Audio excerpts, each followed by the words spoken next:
This Choircast podcast is brought to you by Brandon Dragon's new novel, Mr. Bingley, Just as a Gentleman Ought to Be, a Pride and Prejudice variation with a twist. In this story, we learn the hidden truth about the affable Mr. Bingley, who is much more than he appeared on first impression. Follow Mr. Bingley down a rabbit hole of intrigue and corruption as he fights to protect the country's most vulnerable alongside friends old and new, and find out if he can do it before he loses Jane forever. Find Mr. Bingley on Amazon now.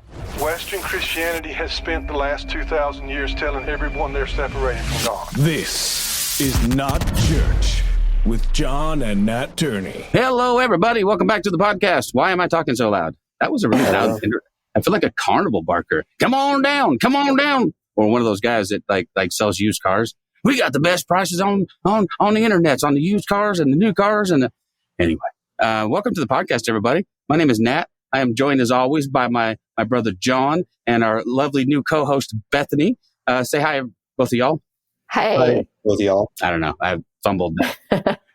That's okay. I legit, I have been driving for 3 days solid. And then I went like straight to work this morning. And so expect that the rest of this conversation is going to go pretty much like this, where I'm going to either lose my train of thought or I'm just going to pass out or something. But I'm exhausted. I'm too old for this stuff, man. It's like, we need to start flying places. But we have, as always, we have awesome guests with us, and today is no exception. This is actually the second time I believe Darrel's been on with us, right? It is, yeah.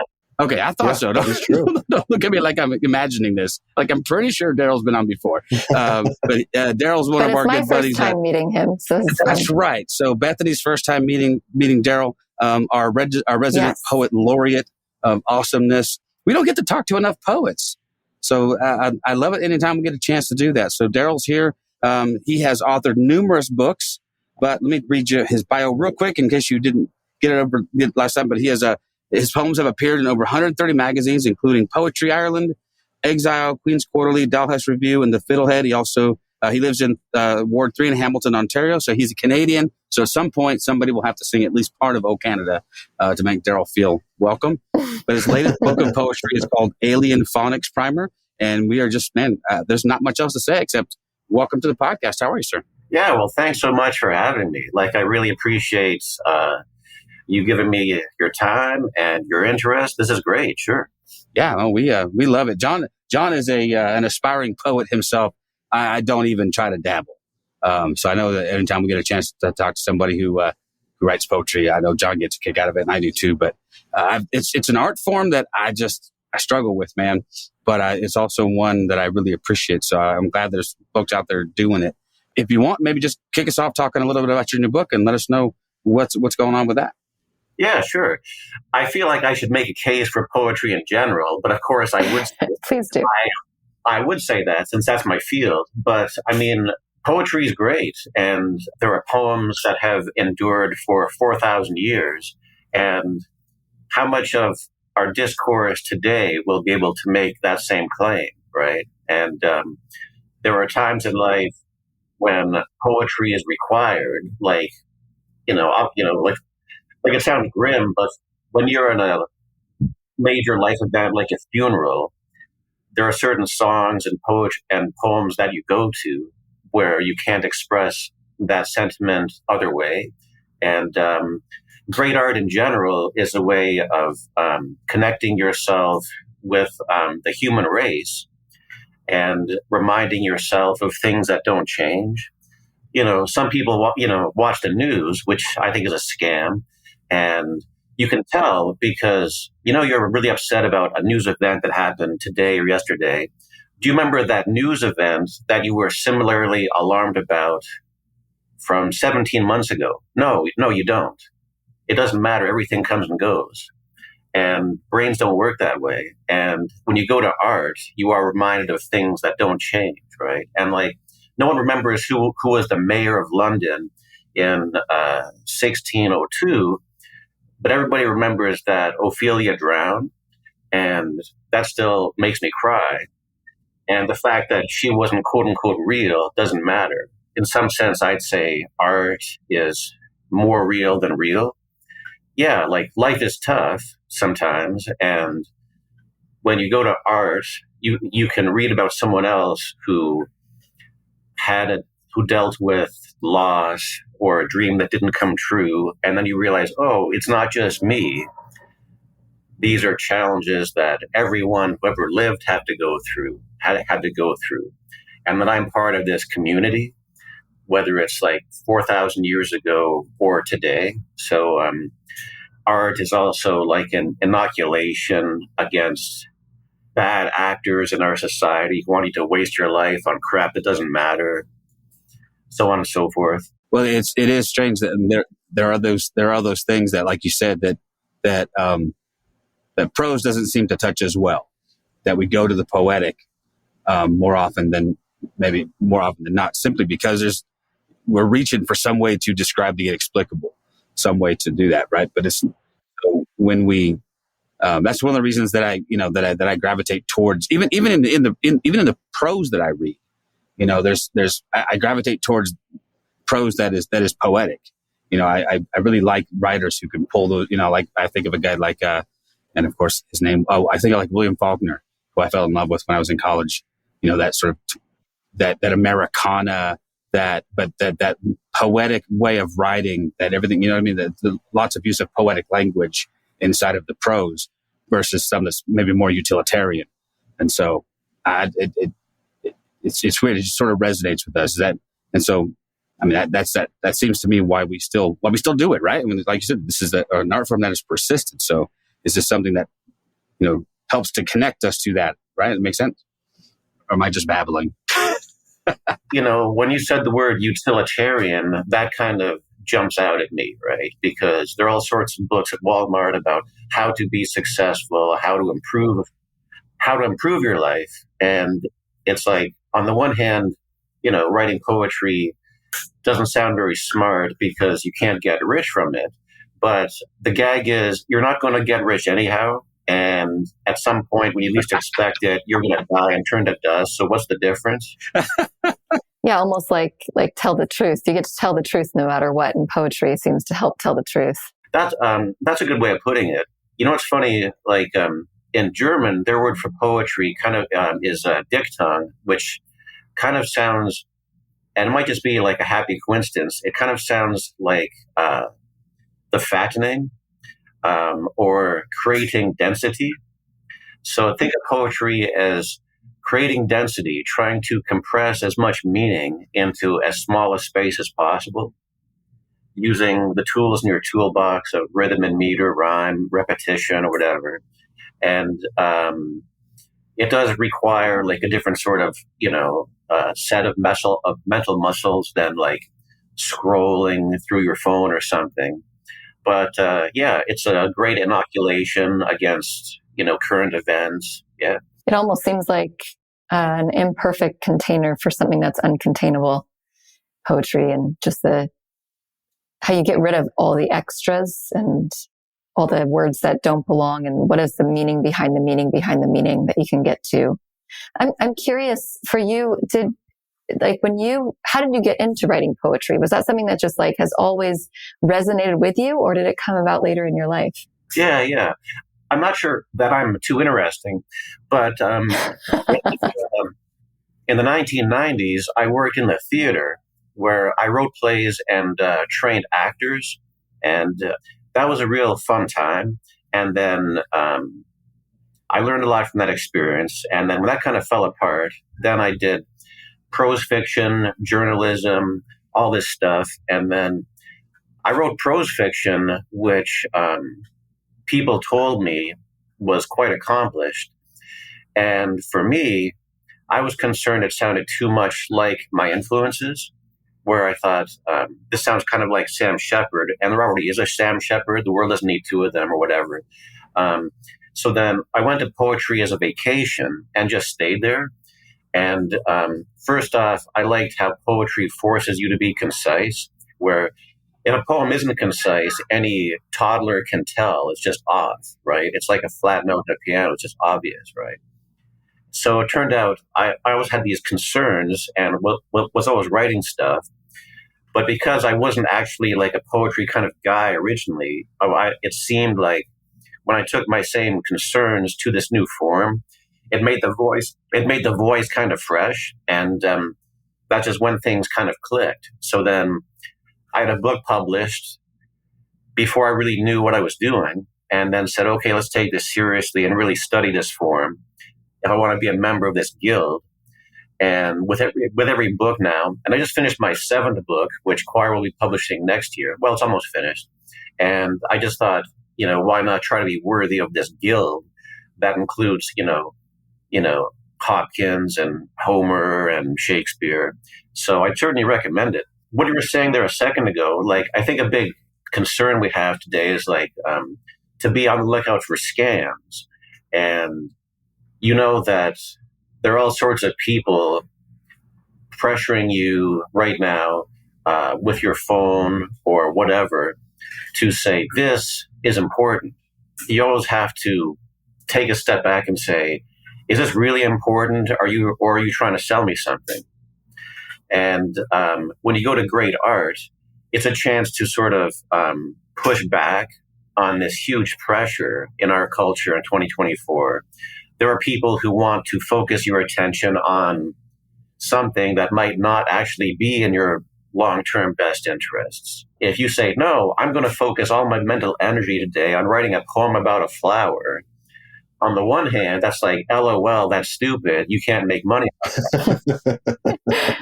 But at the same time, who has ever benefited from allowing, their social media feed to panic them about events thousands of miles away, right? Whenever you want to, you can turn away from that and go to art and be reminded of things that don't change. What a freeing idea. I mean, it's like we're so shackled by social media, the news, everything coming at us a million miles an hour that we can't even possibly keep up with. But yet stepping back and writing a poem about a flower, like seeing all the little pieces and just dissecting it, and then putting something together. Like I don't know, it just feels so freeing that, I think for me, I would be afraid of that. Like, what if it doesn't turn out the way that I want it to turn out? So how do you find yourself stepping out of the fear of what will come out if you start writing and if it will be what you're expecting it to be? Right. Well, my solution to that involved aging. And aging is something I really recommend to people. Now that I'm old and weathered, a lot of things just don't bother me anymore. And I actually remember my 3rd book of poetry won some award from the city for Book of the Year or something. And you thought that would be a nice thing to happen. But after that, I didn't write anything for almost a year because I'd sit down and I'd think, oh, good Lord, what if I write a page and it's not award winning? What if it's, and you have these thoughts, right? And then for a long time, I remember, like 1990, I would think to myself, what if it turns out I've been kidding myself and I write something and I'm just not any good, right? And I was held back by that fear, right? But I'm gonna just so tell yourself, no one's watching. You're in a room by yourself. Just do it. I'd really recommend that you write a book. I'd really recommend that you write a poem today, right? And I believe that the tragedy is not that you might write a poem that sucks. The only tragedy is you not writing a poem. Mm. Yeah, we live in a world, a system that measures everything. And so it's like we measure ourselves because we expect other people to measure us. And then that system can keep us from actually pursuing something of value. And I remember hearing this story that Rob Bell once told a long time ago on his podcast about how he, when he was a kid, he always thought of like Time magazine as the epitome. If somebody's on the cover of Time magazine, then they've made it. And then he wrote the book Love Wins, and he ended up on the cover of Time magazine, and he was just like, oh my goodness, this is amazing. But then the next week, his face was no longer on the cover. It was somebody else on the cover. And it's like, so do we stop? Do we feel like we finally arrived, or what is it? Not the next thing to get us to the cover, but what's the next thing that brings joy? And I think, I don't know, I just love what you're saying about all of this. It's so compelling. Yeah. Well, the funny thing is, let's say, for example, you write a poem, and let's say hypothetically, It's not super great, and it doesn't get you on the cover of Time magazine. Okay, that literally doesn't matter. All that matters is you did something that nobody else could do. Okay, now you know how you'll hear your coworkers say on the weekend they binge watched season 3 of whatever, right? That's something literally anybody can do. Okay, but if you write a poem about something that bothers you or some conversation you remember having 20 years ago and it just sticks with you and you write it, you did something that nobody else could do. And that is a huge win. That's a huge pushback against these dark forces. And it's a celebration of being alive by documenting an experience, right? So it's just a huge win. I love that whole concept of pushing back, though, because I feel like poets have been doing that since there was poetry. Like the purpose of poetry is probably multiple, but I think chief among them is, like you said, it's a pushback against all kinds of stuff, right? It's not just a pushback. It's obviously a pushback against commercialism because there are very few commercially successful poets. So it is a giant fuck you to the machine that says this is how you define success, is by making a lot of money in your art, right? It's also a pushback against cynicism. It's a good, it's a good pushback against, this overwhelming sense that everything sucks because you're digging around to try and find any remnant of beauty you can find, even in the ashes for sure. So to me, it's a very rebellious thing in a very positive way that says, no, I will not go gently into that good night. No, I'm not going to do that. I know a little poetry. Rage against the dying of the light. That's a good one. I love it. I know a couple, but yeah. So that to me, I remember it was Brian Zahn who wrote a book called "Beauty Will Save the World," and that was his entire thing. In fact, we had him on the podcast once, and we talked about what do you mean by that, and that we complained about the state of say for example, like Christian art, which is nothing more than propaganda most of the time. There's no truth in that. It's a commercial endeavor and designed to try and persuade you of something or scare you about something. It's all of that stuff. So that was the difference he drew between, okay, well, what is art and what is propaganda? Art tells you the truth unblinkingly, even if you don't want to hear it. But it also, I think, attempts to find beauty in all of those things. So, I'm compelled as well, Bethany. Your use of the word utilitarian still jumps out at me because, how we have this system where how much money do you make per hour? The bigger the number, the better. And, on the one hand, it's a handy metric to assess value, I guess. I don't know. But it leads to all these obvious problems. At some point, you sort of come to a point in your life where it's like, oh, wow, am I just going to find the option that makes me the most dollars per hour? Am I going to just live my life to make my parents happy? What do I really want? And that's where this comes down to, right? Where we live in this system where you want the highest wage per hour, but it's a rigged game, right? If you devote your life to acquiring capital and then building a fence around your capital and trying to find a sense of security that way, you'll still die at some moment that you didn't choose. So you've got to find something better than that, right? Well, I also find that I'll speak from my own experience, whereas with poetry, I feel like I get away with more than I do if I just speak out in like a bold statement. Like I've noticed, whereas if I'm making a statement just outright, say on Facebook, I get a lot of pushback. I get a lot of anger. I get a lot of vitriol. But if I do the same thing in a poem, I still get questions. But that's what I get. I get questions. I get questions like, well, what do you mean by that? And I feel like poetry is in a lot of ways the truth in society. But it allows for it seems to me, it allows for a more broad conversation than it would be if I just wrote a fact and said, this is my fact, this is what I believe, take it or leave it. But if I wrote that in poetry, I feel like it brings more conversation. Does that make sense? Yeah, sure. Also, facts are kind of treacherous, where it's a fact that the sky is blue, but it's not exactly meaningful and doesn't tell me anything unique.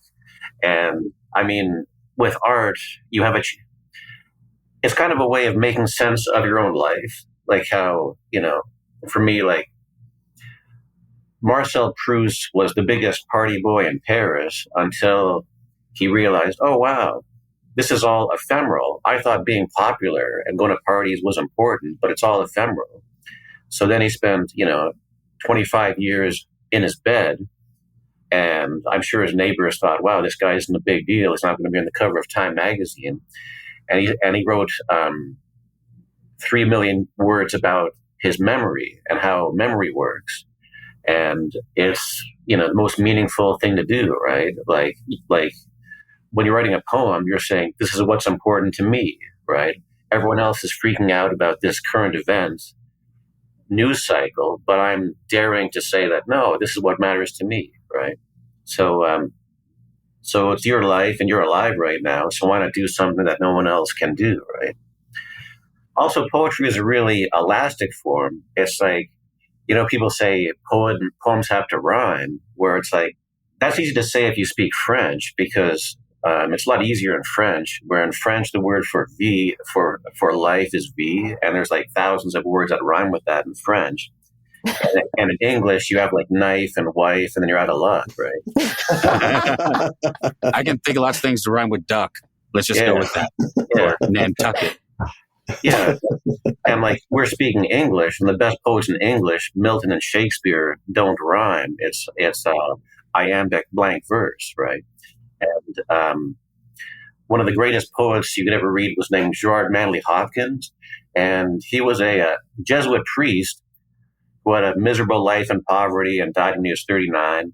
And his poems are the best. And he was so far ahead of his time, his poems were only published about half a century after he died. And in the 20th century, someone like Michael Bay or James Cameron, they have an audience during their lifetime, which is great. And then some people have an audience a century later. So Gerard Manley Hopkins had a poem called The Windhover, which is about a bird. So it's like, write a poem about a bird. And he was so smart and so inventive. And like Shakespeare, he wasn't afraid to make up a word, just invent a new word when he felt it was the best way to go. Love it. And during his lifetime, people just thought, oh, wow, you're a pretty sad case. And in the modern world, it's like, oh, yeah, this is obviously totally brilliant. The surrealist poets really liked him just because every line had this joyful invention to it. And also, I just thought in Shakespeare and Hopkins, this is my pet peeve. In novels, whenever you hear someone say, like, here's this great novel you should check out, I read it, and I'm like, good Lord, where was the editor? This should have been cut by a third. So many novels start on page 100 when I wish it would start on page 1, kind of. We're just setting the stage or whatever.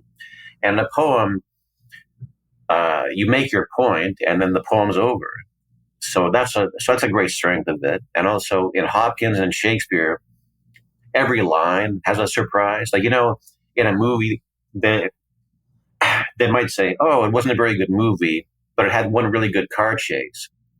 So whatever. And in Shakespeare and in Hopkins, every line has something funny or surprising in it. And, like Bob Dylan has a song called Mississippi, and his idea for that song was he was sitting around and he thought to himself, what if I wrote a song where every line was strong enough to be a first line? And that's the song Mississippi. Also, in terms of what you were saying before about, I want to write a poem, what if I'm afraid? What if my answer to that is treat it like a job. You go to your job even when it sucks and even when you don't want to. And when the alarm clock says you got to get up and go to your job, even though you wish you were a millionaire or whatever, you still go, right? So just treat it like a job. Just do it. Just like make a list of things that you notice, things that bother you, and just do it. Do you end up writing every day? I wish. Maybe this is part of the aging thing too, but my day job kind of makes me tired. So I've kind of got a deal right now, which I hope I can pursue, where I work half the week. And then on the half the week where I'm not working at the day job, then I have a day where I make notes, and then the next day I go back and try to whittle it down. So I've been pretty good lately, where I've got a thing worked out where I worked past the fear you mentioned, and that helped to make it more fun again. So every week I'm getting a couple pages done. So it's kind of starting to add up now. So, but also I always like people who were really prolific, who had enough of a body of work where you could see that it adds up to a point of view, and it sort of tells a story of a life where, there was a filmmaker named Akira Kurosawa who I liked a lot, and he made a movie in 1950 called Rashomon, and it's the best movie in 1950. And then in 1986, he made a movie called Ram, which is like his version of King Lear. And it's kind of neat where, just imagine you make the best movie of 1950 and then you make the best movie of 1986. That's pretty cool. So once this started to fall into place, I thought, yeah, what if I just kept at it? And so just add it up to something and just see what happens, right? And then, of course, the joke is that from when I started writing to now, I've also become a different person where I have different concerns in my writing. So the writing kind of changed. And since I started writing, which also took me by surprise, the world has changed a lot. Where I can't write poems that have fax machines in them anymore, or VCRs. Sony Walkmans or yeah. So there's no shortage of things to write about. Yeah. And it's funny, people talk about love poems, flowers, all these cliches, but the thing is, well, so what? Every human has to navigate love and death and the same things. So what if you write a poem about your broken heart or about a flower, right? There's nothing wrong with that, right? And again, I keep saying this, but great art, as opposed to like the ephemeral parts of our culture, tell you that no, things don't change. And it's like if you look at stories from thousands of years ago to like film noir from the 40s, it's about a guy who had problems controlling lust and greed, right? Which is something everyone has, to deal with, right? Where you have these desires in you that are lurking, and if you don't get on top of them, they can destroy you. So whenever you're in trouble, you can go to great art and plug into this, conversation sort of. Do you ever, when you finish a piece of art, like when you finish poetry, a writing piece, do you ever sit back and you're just like, I can't believe I just did that. This is so good. Or are you usually just like, okay, on to the next one? Like, what is that experience like emotionally for you? Yeah. I'm not sure if this is something that's just me, so I might not be as dogmatic about it. But for me, on the one hand, I just finished my 7th book, so obviously I kind of know what I'm doing, and I've researched the craft a little bit. So what works for me personally is just to treat it like a job. So I just think about, I wrote a page this week, add it to the stack. So I don't think about the big themes, these big questions. I just think about all that's my concern is filling up the next blank page. And anything beyond that, I leave to the reader, to the critic, whatever. And I think that's the way to go. Like like I had a friend who interviewed John le Carre one time, who wrote The Man Who Came In From the Cold and all those spy novels. And he asked him some inside baseball question about the structure, like the rebar and wires under the surface of this novel. And then John le Carre, who was a very smart man, said, I don't know the answer to that question, and I don't want to know. And what he meant was that he was worried if he thought too much about it. And this wasn't some sort of, idiot savant kind of situation. He was just thinking that if he thought too much about it, that all the magic would tiptoe out the back door. So, assuming you've done your homework and studied the form, I say just do it. And sometimes lately I'll write a poem, and when I finish it, I'll go back and it'll make me laugh. So I think if it makes me laugh, maybe it'll make someone else laugh. And I like poems that are funny. Like Shakespeare makes me laugh. Like Shakespeare has bits that are really profound, but his jokes are really good and they still work. And I think telling a good joke is like tougher than writing a poem about something sad, because if you write a poem about your cat getting hit by a car, it's like, yeah, that's sad. It's not necessarily good, but yeah, mission accomplished, it's sad. But if a joke doesn't make you laugh, like it's a 0 out of 10, like you don't get part marks for it. So, That's true. Yeah, so I like it when a poem makes me laugh. But yeah. Yeah, I think that's why I gravitate toward dirty limericks. I mean, come on. It's remember there was, who was it? That Andrew Dice Clay, that really obtuse comedian from the 80s or what?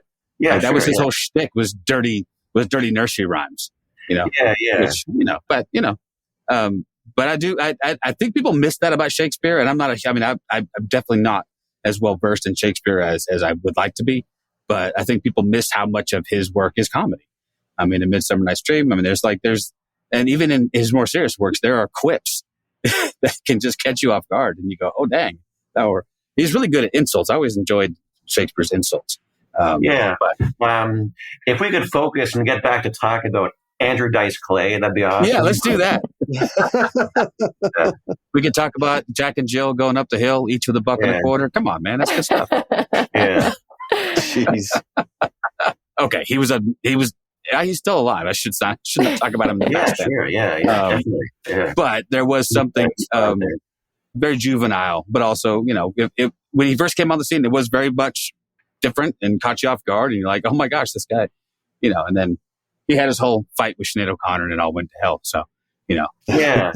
I wonder if this is too much of a digression, but basically, speaking of jokes, Shakespeare has a play or a series of plays called King Henry IV. And this is a spoiler alert, but there was King Henry the Fourth Part 1, and then King Henry IV Part 2. And then after that, King Henry IV became King Henry V. And in King Henry IV, the jokes are really good and funny. And in Part 2, the jokes aren't funny and they're kind of more mean-spirited. And in Part 2, it's wild because he was writing about historical events, so everyone knew what was going to happen. So Shakespeare leans into that. So in Henry IV Part 2, there's the least amount of suspense you've ever seen, but the max amount of dramatic irony, where you see all these dudes desperately conspiring, trying to make things happen, and it's all going to not work out. So it's really wild. And so the prince has a friend named Falstaff, who was one of the greatest characters ever in literature. And Falstaff was kind of like a party animal who didn't want to grow up. I'm not sure. Yeah, I guess you could say that. And there's a bit when this guy named Poins is kind of mocking Falstaff. Like the oldest guy at the rock concert kind of deal who's still hip and with it, right?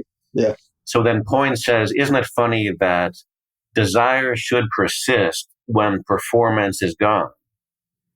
Okay. So that's the joke. And when Shakespeare wrote that, they didn't have Viagra available. So the deal is, today you could, in theory, sell your house and spend all your money on Viagra and Botox and hair plugs to fight aging, but you'll just end up looking ridiculous. So Shakespeare says, on the one hand, it's a good joke where, like, why should desire persist when performance is gone? But on a deeper level, it's like, hey, wait a minute. What's the deal why do I have all these desires that I can't fulfill? You know how I have a desire for food. So in a couple hours, I'll fill that desire. But why my whole life have I driven myself crazy having these desires to be a big shot, to be on the cover of Time magazine? Like, and this is the human predicament. Like, first off, it's just good times because a story is about conflict, and conflict means desire. And one thing that makes Shakespeare so great is he always front loads the desire, where all his people are just sweating and horny and just full of desire. Like, they desperately want something. So it's just good times. But it's like, why do I have all these desires that you can drive yourself? You know, you can be a gambling addict, you can be a hoarder, whatever, right? So he's kind of saying, like, so on the one hand, it's a good joke, but it also has a truth beneath the surface of, like, what is it with Homo sapiens and these desires? And then shortly after that happens, Prince Hal has to turn away his friend because when he becomes king, he doesn't have time to party anymore. And he makes a really cruel joke where he says, hey, Falstaff, you're going to die soon. And he says, there's a grave waiting for you, and it's a triple XL grave. So he actually makes a mean fat joke because Falstaff's really fat.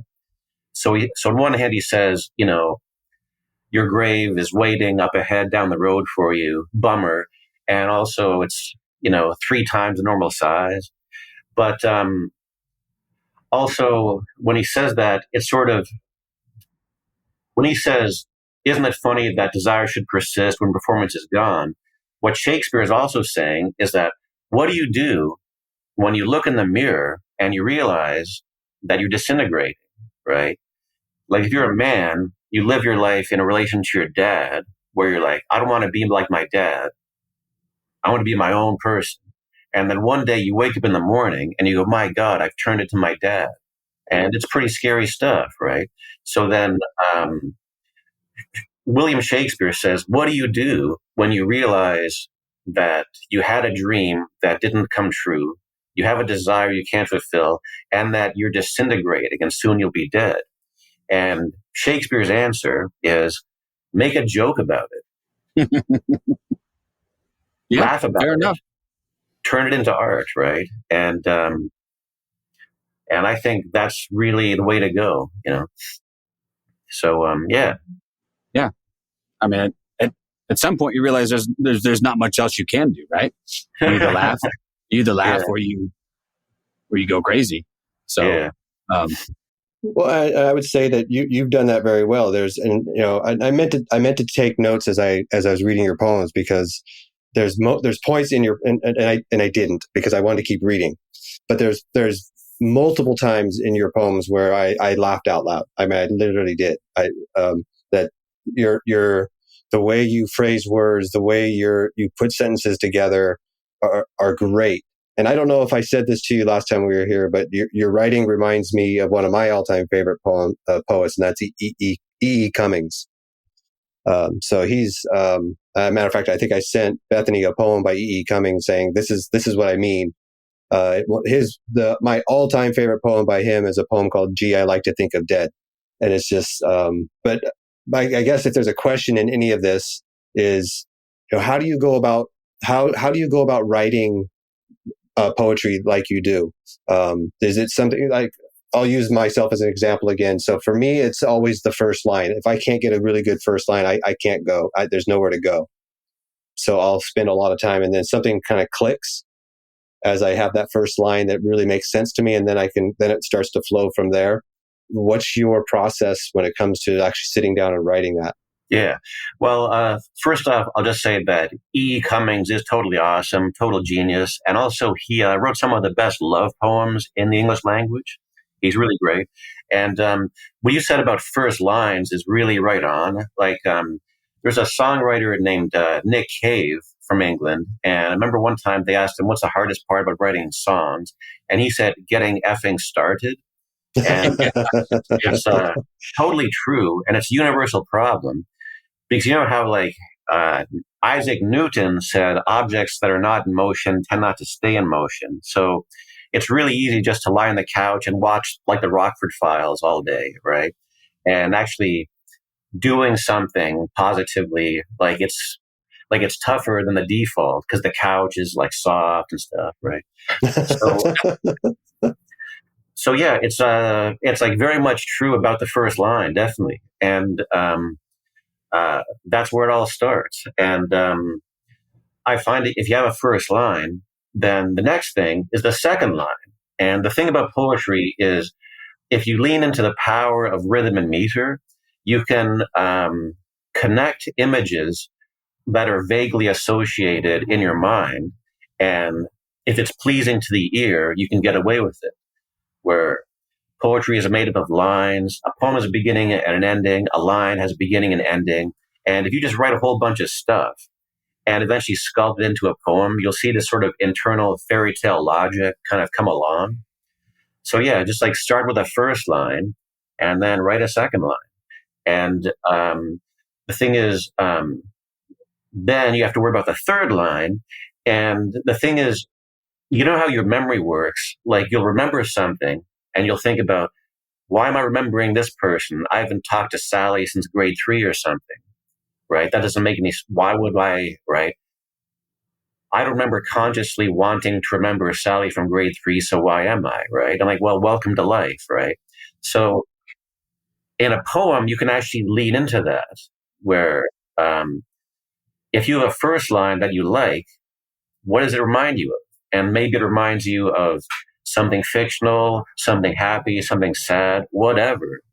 Just once you have the craft of the rhythm and meter, just let those associations play out. So on the one hand, you have to know what you're doing and study poetry a bit. But at the same time, you can have this spontaneity of going like, yeah, this is something that's really on my mind. And this does happen to remind me of that. Deal with it. I'm going to talk about it. So yeah, just go for it. Well, just for shits and giggles, yeah. I have your book up on my phone. Right on. And literally what you just said, you just did in this. So the Teardrop Collector Appreciates Your Business is the name of this poem. And you did it. He writes this, a pine cone hits the ground with a baleful thud. And suddenly I wish I was wearing a tuxedo. Where you've made those two, like, seemingly, to me, completely unconnected things. And you've just connected those thoughts. Did something, so I would ask, did something occur to you? Like, okay, what does a pine cone hitting the ground with a baleful thud have to do with you suddenly going, God, I wish I was wearing a tuxedo? It's funny and disjointed, but it's the way our minds work. It's the way my mind works all the damn time. Yeah, like first off, sort of as you get better at writing, you do sort of want to think more about the formal and abstract elements, and you end up thinking about how does memory work? And for example, I'm a big fan of this novelist named Willa Cather, and I think she was a real genius. And in her novels, she would have people come and go in a way that just feels really real. And when you're walking down the street, thoughts occur to you in a really strange way. And then you notice things, everything's, and if you think about it, it is pretty strange. Like, what is consciousness? Wow, like what is all this, right? And the poem, The Teardrop Collector, that's actually a poem that I actually remember where, and I guess it's kind of a sad story, where when my first book came out a long time ago, it had some autobiographical elements in it. And then I thought, whatever happens next, I don't really want to do that again. And I want to write more about bigger themes or the world and jokes and stuff.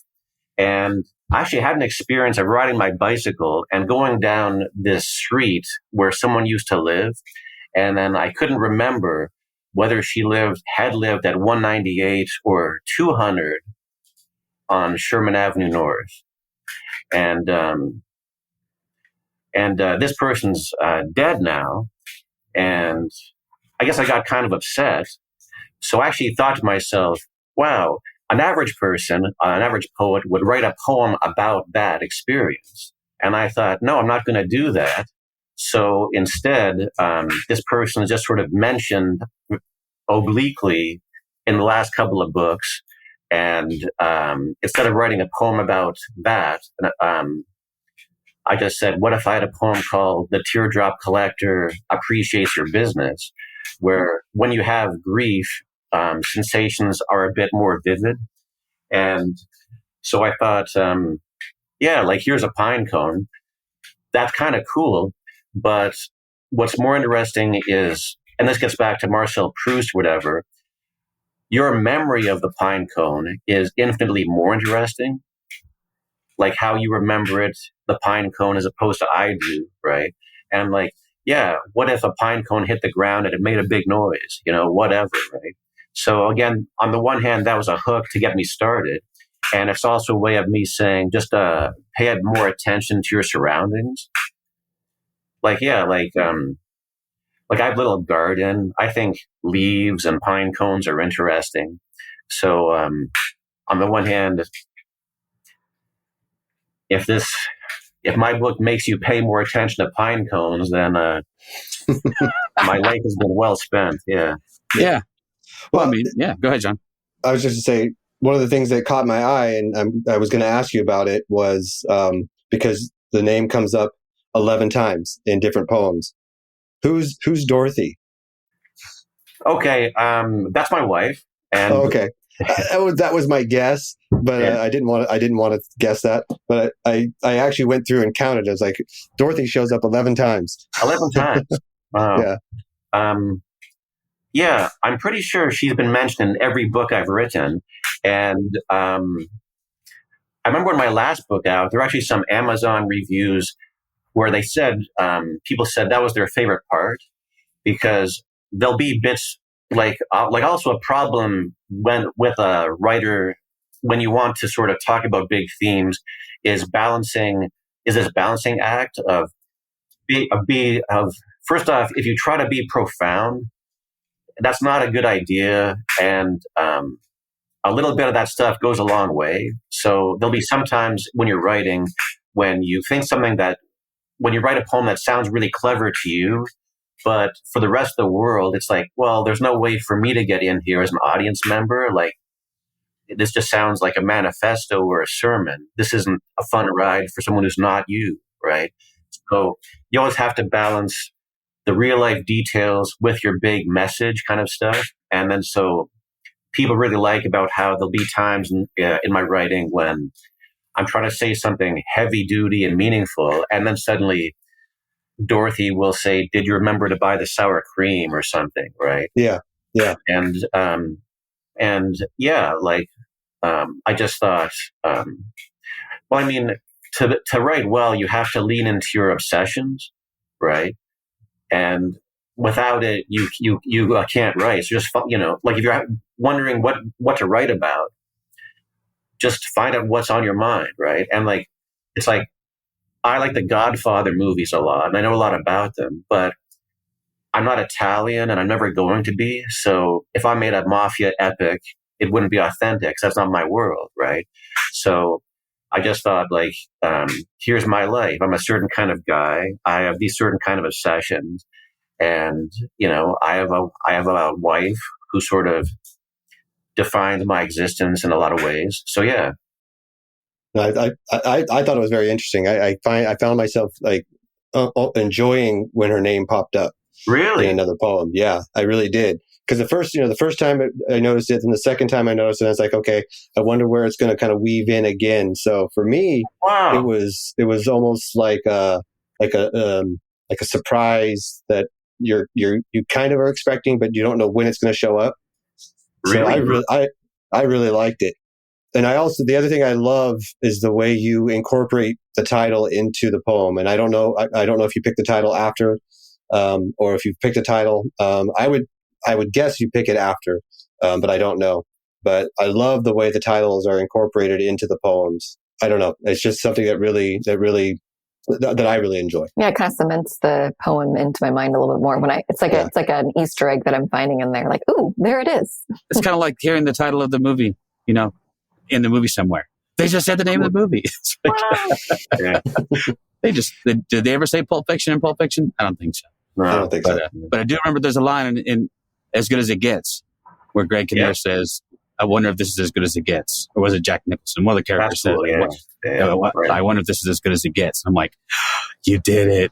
But you did it in a way that wasn't like super obvious and dumb. But I also like, though, let me ask you about this. Because I find a sense of, I hesitate to use the word fatalism, but there's a certain amount of fatalism here. I mean, like when there's a line like, let me read it real quick. Wouldn't it be nice if at the end of time there was someone who could find all the things we lost, turn all our poison utopias into Zen gardens, atoms from the sun like angels on parole, boil away my tears. I mean, even in those moments where there's like we're scratching for beauty, there's a recognition that everything has an expiration date, and that doesn't have to be a bad thing. I remember Ricky Gervais talking to somebody because a very, very avowed, self-proclaimed atheist, and somebody asking him, something like essentially saying, well, doesn't that give your life less meaning? And him saying, actually, it gives it so much more meaning because I know that this one life is all I get. Like there's an expiration date. I don't have time to waste. So I don't know if that's something that's intentional, or that's maybe just part of your personality, but I see that throughout your writing that there is this, I would almost call it like a hopeful nihilism. Like it's all going this way. Might as well enjoy the damn ride on the way down. Does that make sense? Yeah, you're quoting from that same poem about the teardrop collector, so that's pretty cool. Yeah, because I really like it, and it's right here. I've been looking at it for a few minutes, but I like it a lot. Yeah. So first off, it's pretty gratifying to have you folks reading the book that closely. That's pretty cool, and it's really great to hear that. And what can I say? Like on the one hand, that poem, most of the poems in the book aren't about anything in the sense that whatever meaning is in them, I sort of noticed after I finished it. And, but that poem is specifically about someone who died. And I just, so on the one hand, that person, when I write poems about that person, I'm sort of saying like, yeah, I wish this made sense. I wish life had a solid structure the way a good poem can have a structure. So on the one hand, when you make art, it's kind of about having the last word over reality, where your day to day didn't go the way you planned. And, that one douchebag at work where you thought about the perfect comeback like 3 hours later, on the way home. And you wish you could go back and put him in his place, right? Exactly. But when you write a book, you can do that. Yeah. You can have the last word over it, right? So you can give your year the structure of an art object, which it didn't have the first time around. So, it is true that, people die and sad stuff happens.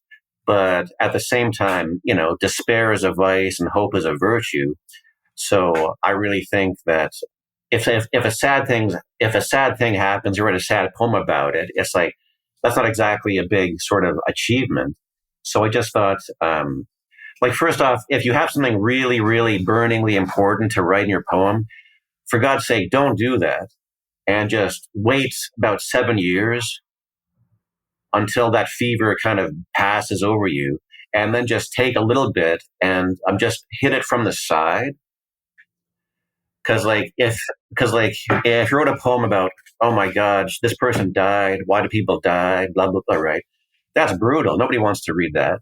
But if it's actually well structured and it hits on it obliquely, then the audience gets the message anyhow, and they can do the heavy lifting and work it out, right? So, And in good writing, a lot of the magic comes from the erasure anyhow. Like, Anton Chekhov was a master of this, where let's say you make a song or a story or a poem where it's structured in a way so that everything is arcing towards this certain ending. And then you stop telling your story a semitone before that. So then on the way home, you're like, well, what the hell did happen? Did she say yes or no? Right. And then the reader has to wonder. And that's when the magic happens. So yeah, things happen in anyone's life. And like, you have this urge to write about it, but let some time go by and just hit it from the side.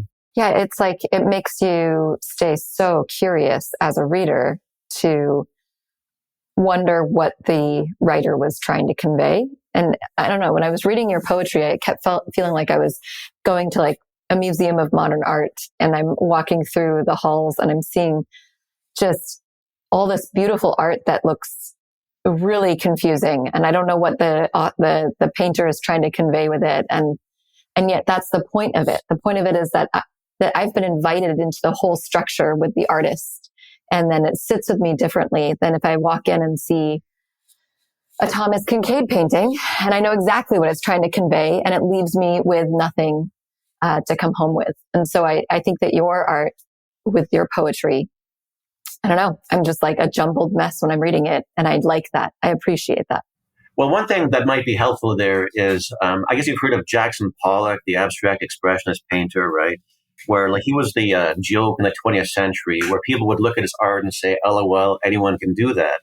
But the real joke is that all the great abstract artists of the 20th century, like Jackson, like Kandinsky or Rothko or whoever, they all started out as being really accomplished representational, realistic painters. And like Claude Monet made big money when he was a teenager doing caricatures of celebrity. And then as the decades rolled by, he became more interested in thinking about color itself. And so artists, as the decades go by, tend to get more interested in formal elements, shapes, colors, and those sort of questions. So people say like, oh, a kid could do that. Anyone could do that. Well, no, they couldn't. Plus, they didn't. He did. Right. Right. Exactly. And one time when they asked Jackson Pollock, what does it mean? Right. He actually said, why does it have to mean anything? Why can't it just be beautiful? Like a garden. And I'm guilty. I was at once upon a time guilty of that. And then my daughter and I took a trip to New York, and we went to the Modern Museum of Art in New York, MoMA, and then I saw some Jackson Pollock paintings in real life, and I was transfixed. I was literally I stood there. She and I both stood there for like 20 minutes staring at a painting going, I don't think I get it, but I get it way more than in the abstract. You know what I mean? Like we're like, well, okay, it's paint splatters. No, there's more going on there. Yeah, that's actually really true. Where a lot of great paintings do get a lot more power when you see them in person. Yeah, so like that's one angle. Just think like when you listen to Beethoven, or you have a nice day in a rowboat looking around at some ducks, right?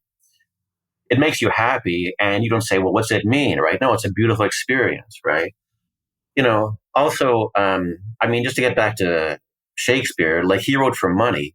So, and the whole concept of art for art's sake and this division between commercial art and pure art, it literally didn't exist then.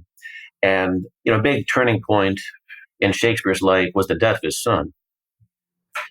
Right. So in our culture, when that happened, you'd write a memoir about it and go on Oprah and talk about it. And in his world, that really wasn't done. So after that, he wrote a play called King John. And there's a big speech in King John about grief, and about burying your loved ones. Right. And you don't have to know anything about Shakespeare at all. Like if you do know this, maybe it helps. But if you don't, what's the difference? Because you've also experienced grief. Like it's something we all go through, right?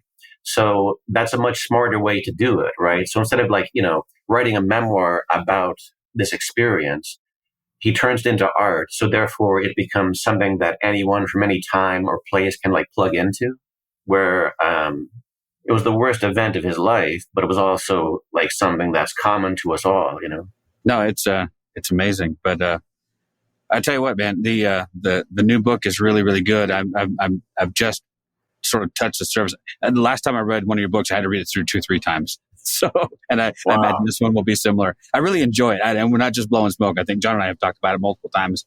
I know Bethany we've texted back and forth a little bit this week going, okay, this is interesting. What do you think of this? And I think we're all, we've all been enamored of what you put on the page, and just appreciative of the fact that you do it, and thankful that you've come by and given us some time, man. I appreciate that so much.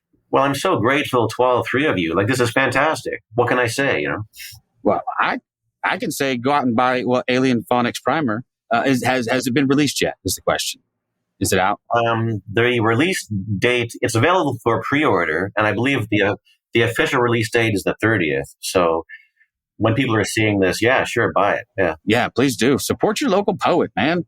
I mean, he needs it as much, if not maybe more than others. I'm just saying, it's like, yeah. maybe you sell enough books, you can quit your day job and just do this. But that's the dream of all of ours, I think. So yeah. Again, man. I'll call that Plan B. Yeah, for sure. Yeah, for sure. For me, it's even like Plan C or D. I mean, things are going to have to really line up. But hey, once again, I really, really appreciate you hanging out, man. I enjoyed the book. Thanks for the conversation, John. Bethany, anything before we sign off and say goodnight? Nope. Again, just thank you very much. Yeah, you're the bomb, dude. Thank you for listening to This Is Not Church. Be sure to rate and review the podcast on your platform of choice. If you would like to partner with us, visit patreon.com/thisisnotchurch, where you will receive exclusive content such as early access to episodes, videos of upcoming episodes, and live Q&A sessions. Be sure to check out our Facebook group or follow us on Twitter and Instagram. All the links are in the show notes. We'll be back soon with another episode.